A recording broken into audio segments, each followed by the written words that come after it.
sa mundong ito, laking tuwa ng magulang mo, at ang kamay nila ang iyong ilaw.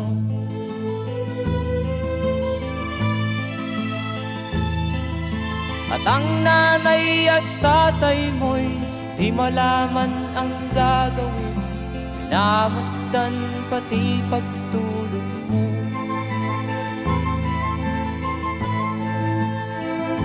At sa gabi nagpupuyat ang iyong nanay sa pagtimpla ng gatas mo.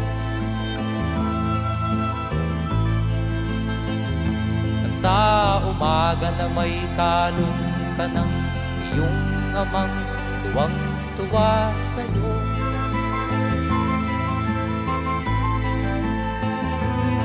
Ngayon nga ay malaki ka na, nais mo'y maging malaya,